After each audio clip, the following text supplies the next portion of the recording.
Hello and welcome to Glitch Cube, we're a gaming podcast, and each week we take a deeper look into the art of video games. As always, I'm Christian. And I'm Chris. And welcome back, everybody. Thank you guys so much for joining us once again as we dive further into the world of games. So this week we are going to be discussing a pretty heavy topic as of late. I mean, we're seeing it so much with more of these newer releases. They keep kind of doing things a little different. A little unexpected, but now it's weird. It's unexpected, but now it's becoming the norm and the expected route for most brand new games, especially like bigger AAA titles that want to promise the world to us, but then upon release, they fall flat on their face. And, some games actually make a comeback from this. They end up potentially delivering what they originally had offered or said they were going to accomplish within their title. And it's kind of interesting because on one point, some people feel burned out by that, right? The false promises, not delivering everything that's been given to them. And then on the other hand, the people who do go back to these games once they get their major updates, could be a year, 2, 6 years later for some of these titles, they actually claim that it's a fantastic game.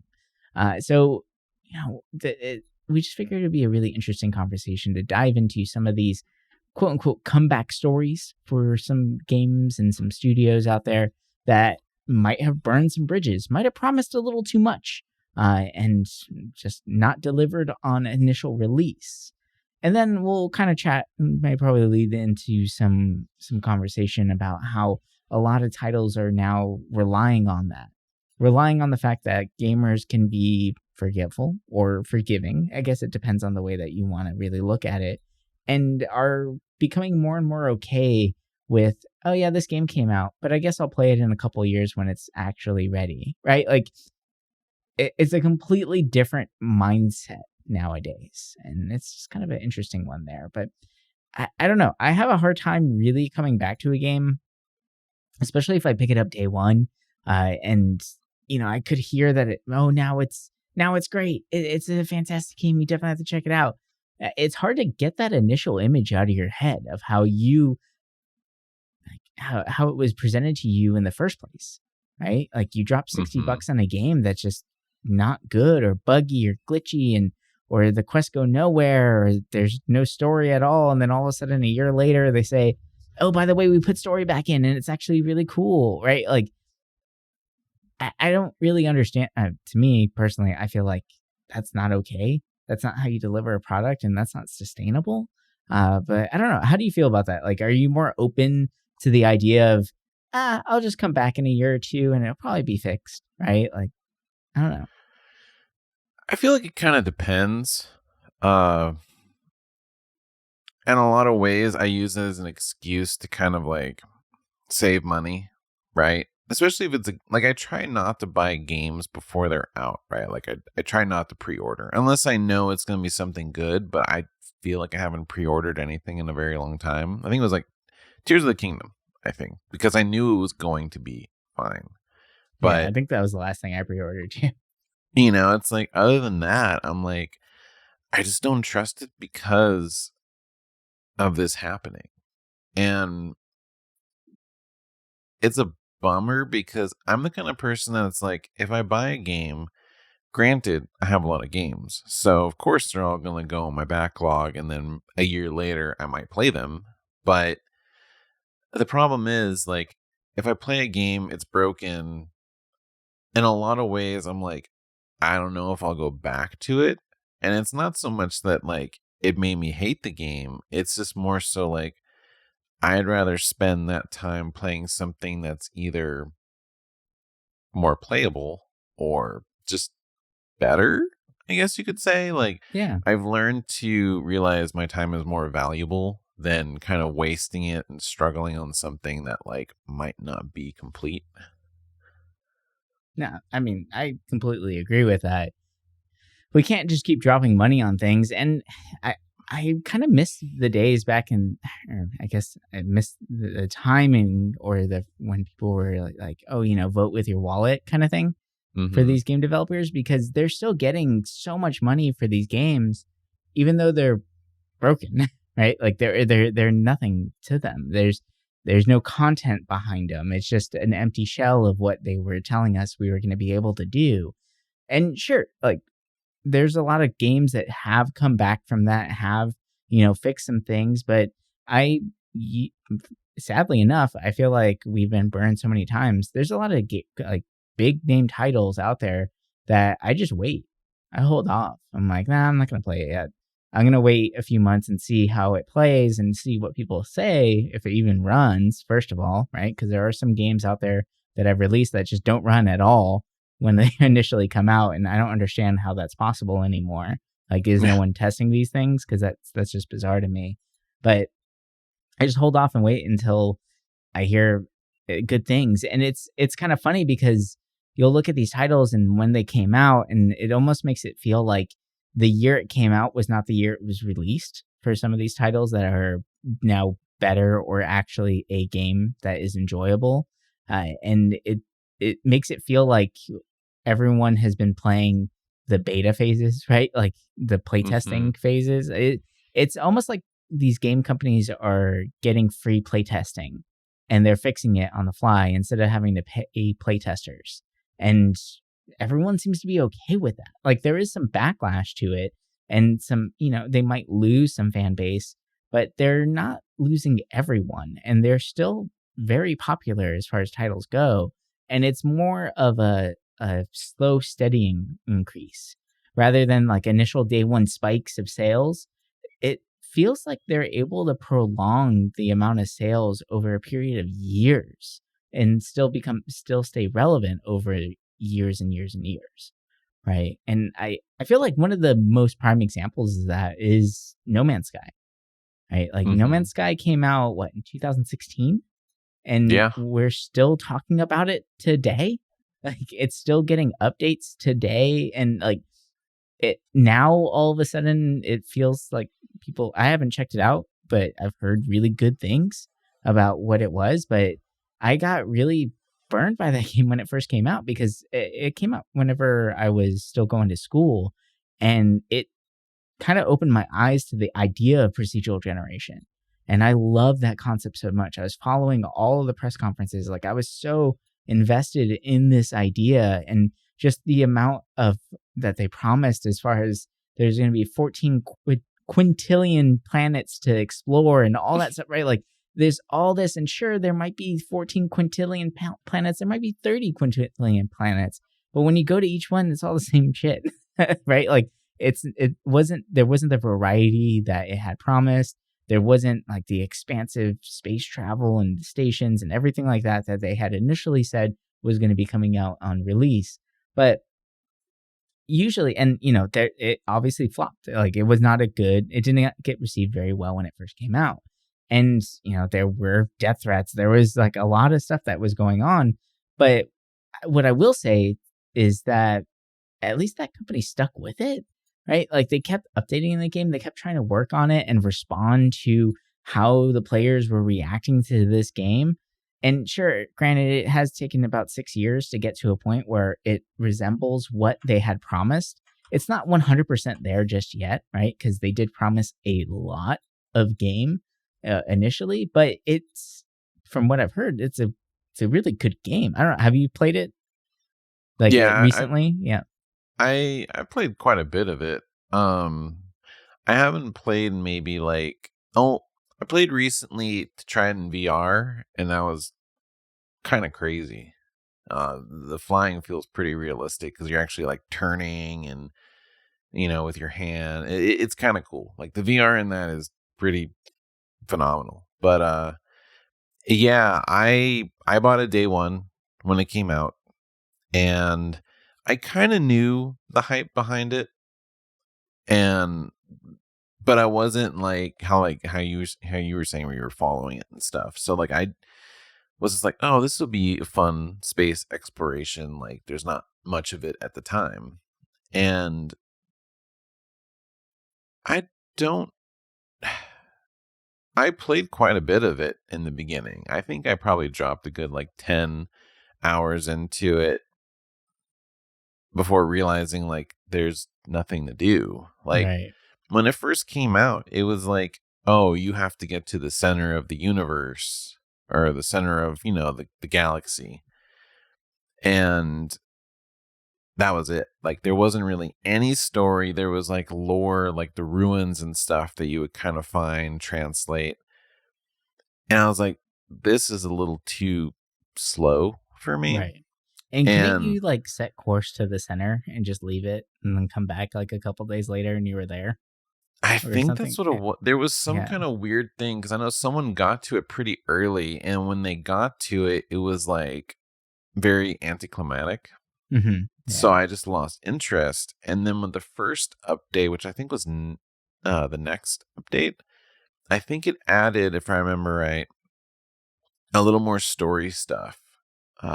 So it made it kind of interesting, but it wasn't enough, right? Mhm. Because once I kind of got over it, I looked up like everything they had promised, and I was like, oh my God, like now I fully understand why people are angry. Like I don't understand why people were sending death threats Yeah. to But that's them. people are extremes. That's why. Yeah, I mean that was a very toxic time in gaming. So I think that was still coming off the Gamergate kind of Mm-hmm. stuff. Yeah. But it it's always fun seeing a new update for No Man's Sky. I think each time a new update comes out, I try to play like at least like an hour, kind Mm-hmm. of like see what's new. And when they added like building a settlement, I thought that was so cool because you actually really can build like a nice settlement and Right. actually have like people living there. And I think now you can actually kind of make an economy out of it where it's like, you know, a more Like detailed self-sustaining Minecraft ish. village. Okay. Yeah. And you can have like robots helping out. And it, I would say at this point, with the amount of updates and stuff added to it, I feel like it's the game that they were trying to sell in the beginning Mm-hmm. because there's a lot more story to it. There's a lot more interactivity, right? You can actually do co-op now, which is cool. Because before it was like, supposedly you could end up on the same planet with someone else, but they'd be like a little ghost or something. Right. Now you can team up with like some friends and just kind of explore, which is fun. Like it's a really cool game, but I would say it's not really for me anymore. Like I said, every update I check it out and then I'm like, "Oh, that's fun. I'm glad people who were playing this are probably really enjoying it." But because there's so much to it, I just get kind of over it. Mm-hmm. But I don't know, like when they introduced it like abandoned freighters in space, it's just cool. Like I love that they're trying to just give all this free stuff to their fans, right? They don't charge anything. Right. And Oh, they can't really. Like after I how feel like much at this point backlash? they could, Probably. Like if they right? did like a Like $15 update or something like that, I feel like people would pay for it. cuz I'm like sitting here thinking like, there've been so many major updates. Like there can't be a whole lot more people buying this game to like Mm-hmm. pay the bills, but I know that game like sold a lot. Well, they are working on a new game. I'm not sure what it is, but I'm wondering if they're keeping everything free to keep the fans happy, and Hmm. then once they come out with their new game, like then people will be more, I Yeah. guess, attracted to paying for it, right? Or like they're gonna be more open to it saying that like Hello Games is actually a great studio, you know? Like it kind of Yeah. makes sense that they're doing it that way. But yeah, it's a good game now. Like I could recommend it to somebody that wanted it. It's funny with the amount of stuff in it, and then you look at say Starfield, Oh God. it's very interesting because granted they're two different games, right? Starfield's supposed to be more narrative heavy. Supposedly you're supposed to be an explorer that explores everything, It but doesn't feel that way. No.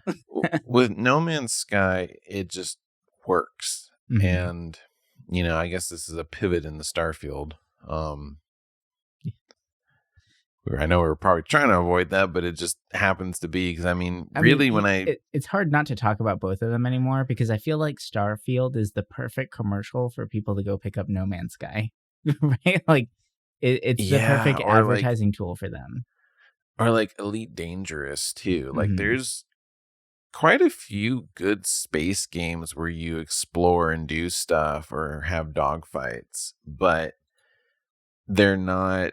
Well, I guess Elite Dangerous is kind of well known now, but yeah, a lot of people were doing the comparison to No Man's Sky with Starfield, and I think I put about 20 hours or so in the Starfield, and the whole time I was playing it, I was like, oh, well, maybe this quest line's gonna pull me in harder than the last one. And, there were certain factions that I was like, ooh, this was good. Like, I like this. But I think the key problem I had with that game is the thing that they were trying to sell everybody on the most was, here, 10 million planets. Like, you get to explore everything. You're an explorer. And it's like, Hmm.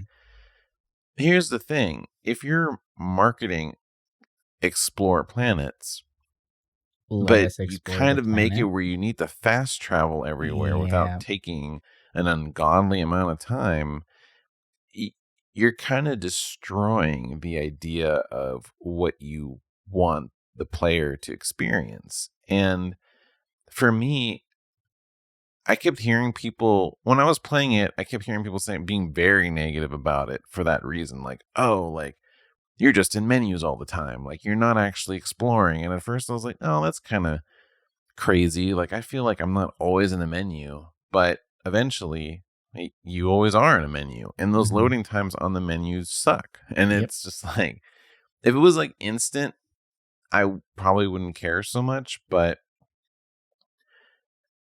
I went into the game with low expectations and I was like, it's okay. But Yeah. in a lot of ways, I'm also like, there's not a whole lot there for me. And I know a lot of people who have played it like personally, and I feel like I only know two people that finished it. Mm. And that's saying something because one is a big Bethesda fan, so it's not kind of surprising at all. But the problem is like, when I started playing it, people were like, oh, you need the new game plus it to see a lot more of the story and get an understanding of it. That And sucks. That sucks. I'm the kind of person that like, Don't make me play the game twice just to well, get the the thing is, story, you know? the Like, one thing I will give them though about that is that supposedly once you do the first mission, you can actually have it so it skips the whole main story interesting. and then just takes you to like the new stuff that you would explore. And supposedly like every time you new game plus it, there's something kind of different. Like Mm. I was reading someone had like new game plus 6 or whatever, and it was like they were still finding like random stuff. But I'm Interesting. not the kind of person that would want to do that. Like it's very hard for me to get into a new game plus, especially nowadays. Like when I was younger and had a lot more time, I was cool with that. But Mhm. I mean, But we look at also this had year. like one game a year, right? Exactly. Look at the last 2 months. How many games have come out that are actually really good? I mean, Yeah. this year alone, there's been many, but just the past like 2-3 months, it's just like relentless. Like last year, I felt like I was actually keeping up with all the games I wanted to play. But I'm looking at my list that I've been trying to make for just this year alone, and I'm like, oh my god, there's still like over 10 games I want to play, and a lot of them are big, right? Like Baldur's Mhm. Gate, Armored Core, like there's so many that I'm like, I I can't waste time playing a game, forcing myself through it. And I think the one thing I'll give Starfield is it made me realize that. Because Mhm. before, if I wasn't really interested in a game, I still in my mind was like, well, I should at least see it through, Mm. right? Like I should at least play the game. Maybe I'll like it in the end. But with Starfield, I couldn't do that. Right. And I'm grateful that it taught me, like, hey, like, just move on. You Mhm. don't, you don't need to finish it. Like, you're not trying to prove yourself to anybody. And I'm like, That is a good lesson to learn, I will say, right? And I tried playing Starfield. I think I put about like 12 hours into it eventually. Yeah. And I came to that point where I realized I was forcing myself to play this game because Yeah. it was the new game out, right? And I felt like I was missing something. Like, I felt like I just didn't get it. And I was hoping that the next quest would make me get it. But it became like madly confusing. I didn't really know where I was going. This whole grand scale that they have of this giant universe to explore felt very, very small because the game wants you to fast travel to these places. It doesn't want you to explore and fly around and all that stuff. And you can tell whenever you're in the ship, right? Like, when you're orbiting a planet and you're flying around, you're going slower than crap. Like, you're not going to get anywhere, right? Like, Mm-hmm. you basically are stagnant in the air, even with your boost on. So, like, you have to fast travel to these places. It's kind of like forcing that upon the players themselves. And it just, you're right. Like, it's okay to not do something that you're not enjoying. And that speaks bounds to not just games too. Like, if there's a game out there that you're just not jiving with, that's okay.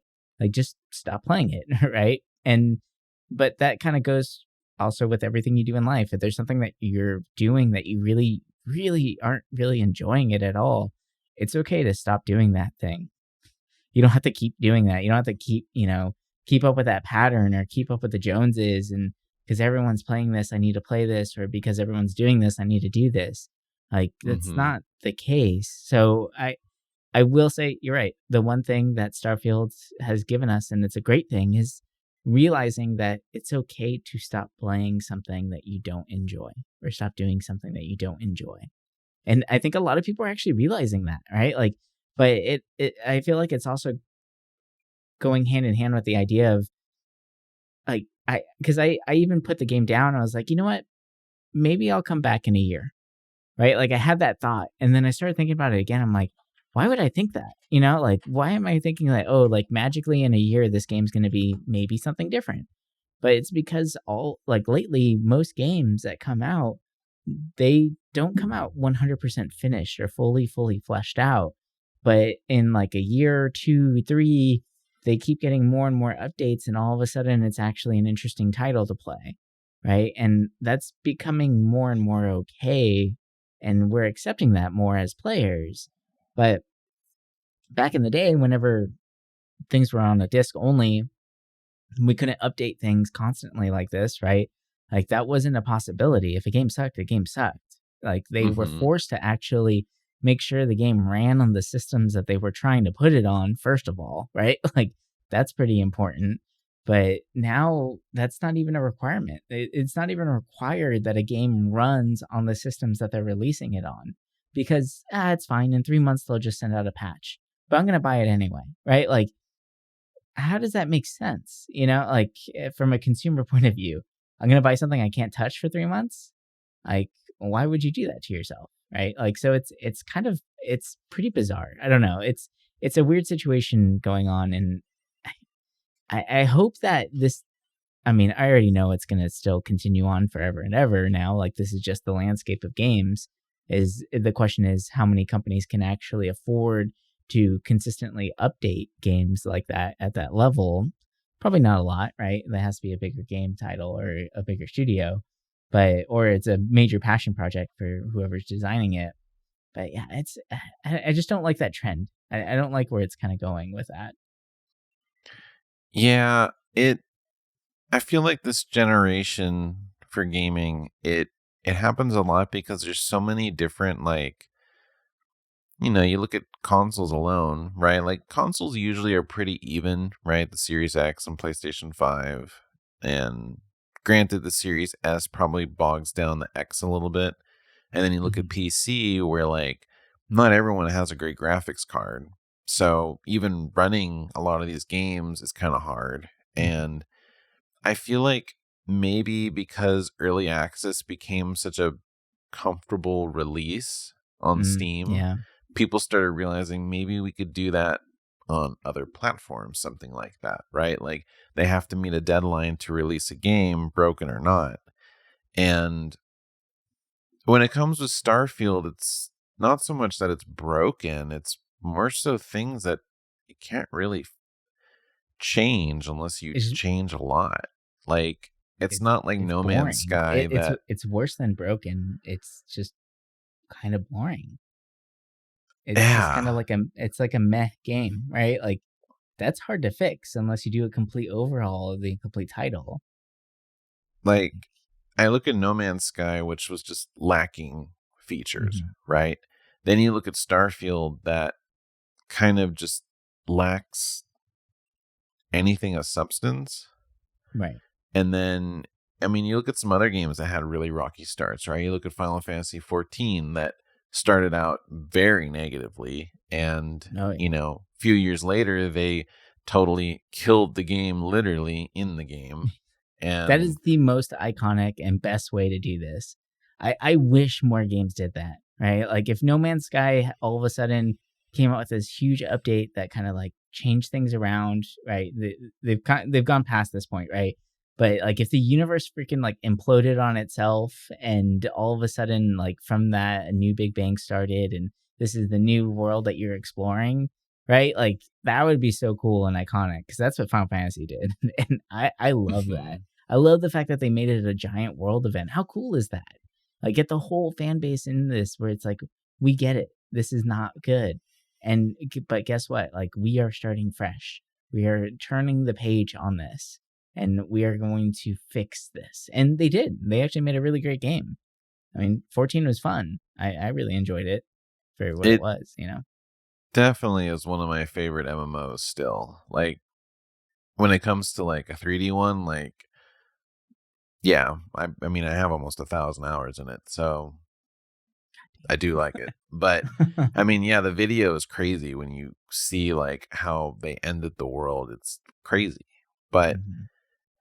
I think when we come to like games releasing broken, I mean, obviously the big one is Cyberpunk.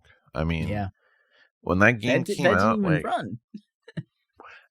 it so I played it on console when it came out. I bought it day one for some reason, even though like I wasn't the kind of person that was super hyped on it, right? Mm, I knew about it because they announced it like years before it came out. right. So they had like all these years to work on it. And I had like a few friends that were hyping it up for me over time. And it's funny because they ended up not getting it day Eh, one, Of whereas I course. did. Because I was like, ooh, I like a cyberpunk setting. Why not? Hmm. And, I played on a PlayStation 4, regular, not a pro. So it chugged, that's for sure. And it crashed here and there, right? I had some glitches in it that I definitely saved photos of because it's just, cars, standing on their nose or their hood, like Mm, straight yeah. up in the air like a freaking tower. Right. And it it was broken in a lot of ways. There was a lot of things wrong with it. And I mean, definitely at full price, like, yeah, it was shitty Mhm. in a lot of ways, but I still beat it. Like, honestly, like, it was weird. I couldn't put the game down even back then when it first came out. Like, I would just play through the crashes because deep down, I was like, the story is good. It's It's just, captivating. It is a it, very, very captivating story.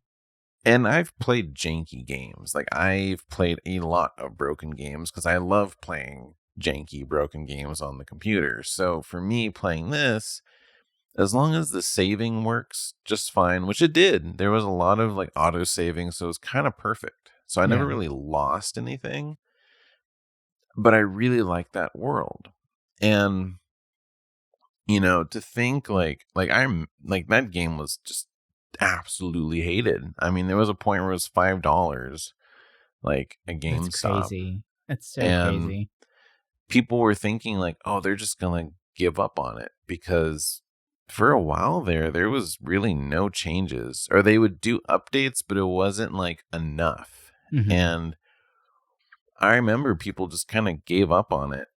And it's interesting how I think that anime really jumped life back into it, because I know like before that anime they fixed it enough where it wasn't crashing as bad, but even though they may have fixed it, it was nothing flashy enough to pull people back to it.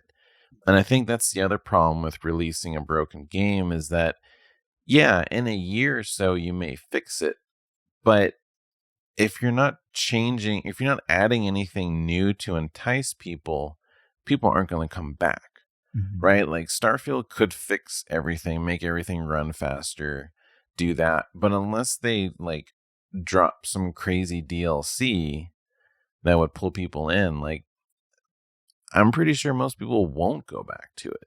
But Yeah. you look at Cyberpunk and it's like, not only did they patch the game pre like, the 2.0 that just came out, Mm-hmm. where it was working, but they, constantly were kind of updating it visually and stuff. Then, Edge Runners came out, and supposedly like they sold, I think, like a million or two copies just after that came out, maybe a few more, and like people were interested in it again. And then the DLC was announced and people were like, "Oh, like they still want to work on this." And it's And big DLC. That's 18 that's the plus thing. hours It's of like content. Yeah. the 2.0 update alone, like I was playing that the other day, just checking it out, because I had beat the game, so like I had a lot of skill points. I could mess around. I Mm-hmm. think the only thing kind of bummer is that you can't really reset all the time that you want. Um, You can one of respect it. the you can, I think you can respect the skills, but the attributes I think you can only do once or Okay. Gotcha. twice. Gotcha. And so I went and changed my build to like the sword user for the most part. Mm-hmm. Yeah. And I love it. Like it's the 2.0 update alone really changed it enough where I was like, oh god, like I don't want to replay the whole story, but I want to play the DLC just because I want to be in that world again. Because my Right. favorite thing about that game was just how gorgeous Night City was. Like Oh, the yeah. music in the game is fantastic. That touches almost every genre. Mm-hmm. And just driving around in the beautiful visuals in that beautiful city, it it was a vibe. Oh, yeah. And that alone, I love. The deserts were just gorgeous. Like it's a very like beautiful game. It's a And game then the that's DLC alive. came out, It's and people are like so saying good. this is one of the best DLCs to ever come out, or it's high up there. And I'm like, damn, they really did turn this game around. Like I feel like Mhm. people don't feel burnt by that game anymore, but I know that people still kind of talk about like in passing, like, oh man, this game was broken, but now look at it. Yeah. Like Right. it's cool seeing it fixed. Yeah. I I did not pick this up day one because of the whole No Man's Sky thing. Like I Mm-hmm. saw the scale of Cyberpunk and I went, "Oh great, here we go again," you know? So Yeah. I stayed away from it and I actually just recently started playing it and oh my god, I love this game. I love everything about this game. And it's funny, like, even if you're not driving the car and an NPC is driving the car, like, you'll have conversations with them. It gives you the option to skip the ride, right? So you can just get to where Mm-hmm. you need to go. I don't. I look out the window. Like, I'm that kid that's just staring out the window and looking at all the sights because there's just so much to look at in this game. It's beautiful. And the story is absolutely captivating. The character development is insane. Like, Jackie Wells when like what a great character and man did like those like sad parts like they really hit hard and like Mm-hmm. at first I was like, oh boy, Keanu Reeves, okay, here we go, he's in a video game. But as as Silverhands, Johnny Silverhands, it's wonderful seeing that, right? Like, and he just fits in this world, and I just I don't know. There's something about this game that I absolutely love it. There's so many references too, like, and I don't even know if they're references, but they just feel like they are. So they must be like little homages. Like there's someone there in the art department or in development that it wants to throw certain things out there, right? Like the very first mission that you're doing, you're smuggling something, you open it up and it happens to be a live iguana, right? Like I don't think that's spoilers, right? Because it's not much to it, but it's fun. But that is like straight from Blade Runner or Do Android Shame of Electric Sheep for the, purist out there. But it's, like, because that was a symbol of class. That was a symbol of like wealth and actually like being someone, being above people, was owning a living animal, not an extinct animal. And I love the fact that even in a small tidbit of conversation, he brought up the fact when he's talking with Takamura at one point, there's a cat that shows up on the balcony and they're like, oh, wow, like a real cat, right? And V even brings up the fact, and he's like, yeah, first it was the birds, then it was this, like letting the people know that like animals do not live here anymore. Like they are extinct, like furthering the fact that even something as simple as owning a pet, like a simple house cat, would be very exotic, right? Like the fact that you have enough money and disposable income to take care of something else, and not just take care of something else, but a living, breathing thing, shows wealth and class. I'm like, that's so cool that's from that, right? And then Misty in the game, her haircut and her look is exactly the same look as one of the androids in Blade Runner, right? And I think that's really, really funny that that's there. And then recently, in one of the missions I did, I was like, holy crap, they took the scene from 2001 Space Odyssey, right? Like the ending iconic scene where like it's just a light show, right? And you're going through these columns and stuff like that. Like you go into cyberspace at one point and you're going behind the black wall and you're being warped through the tunnel of 2001 Space Odyssey. And I'm like, this is awesome. But I absolutely love the look of it. I love the fact that like you can change the look of your character as you go along. And at one point, something happens to V and he gets hurt, right? So I went into the character creator again because I was just like kind of looking if there was anything that I might want to change up. And there happened to be a scar that was available that sounded like it fit really perfect with what happens to V.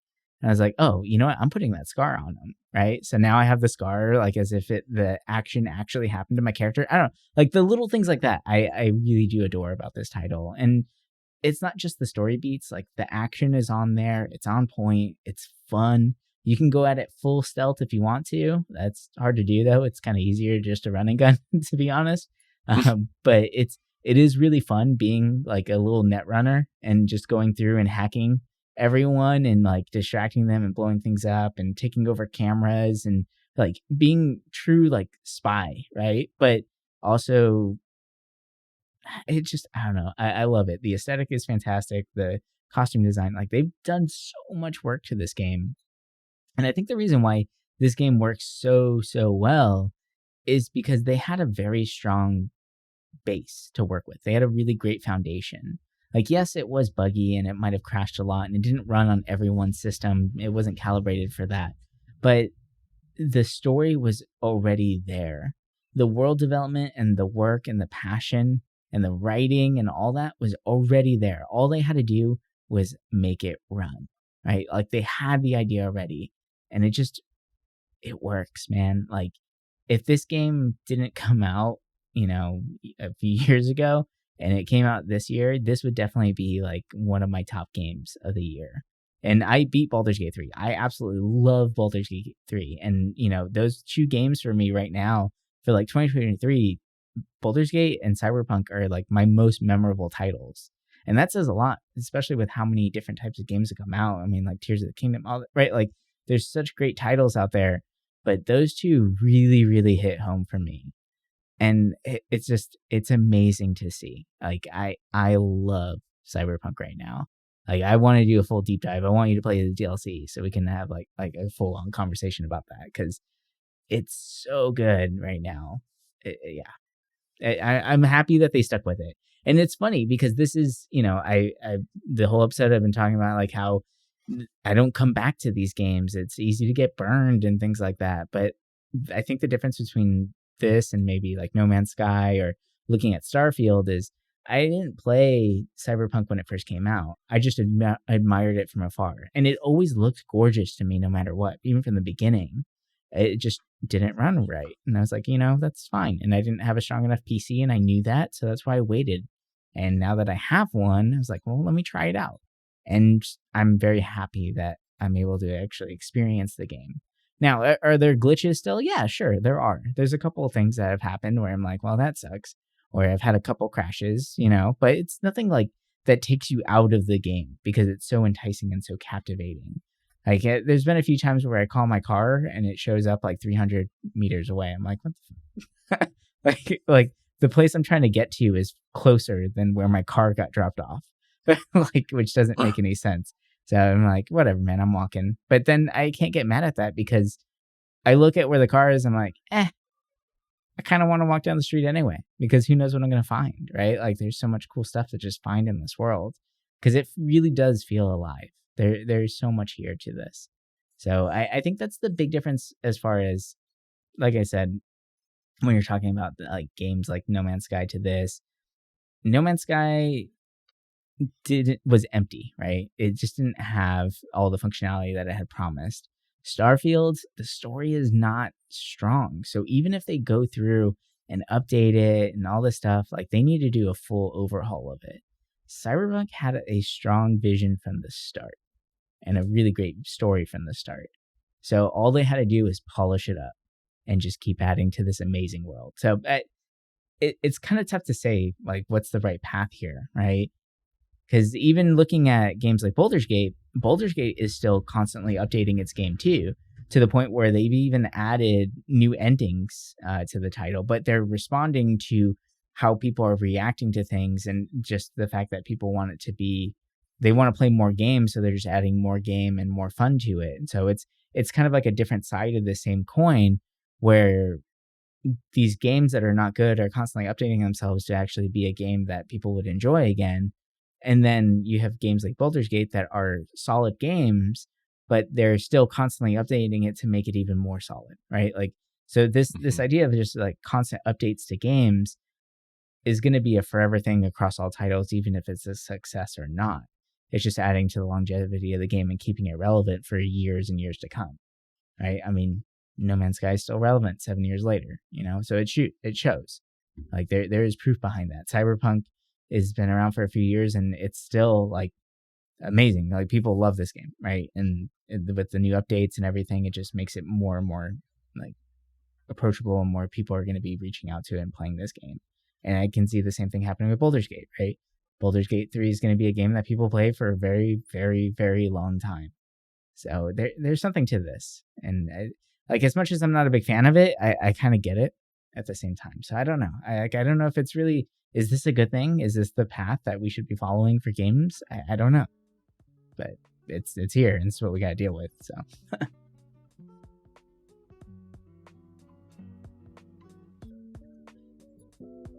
All right, well, that's going to do it for us this week. Hope you guys enjoyed our little conversation here. It was a little bit, a little heavy, trying to get some real raw emotion out of y'all.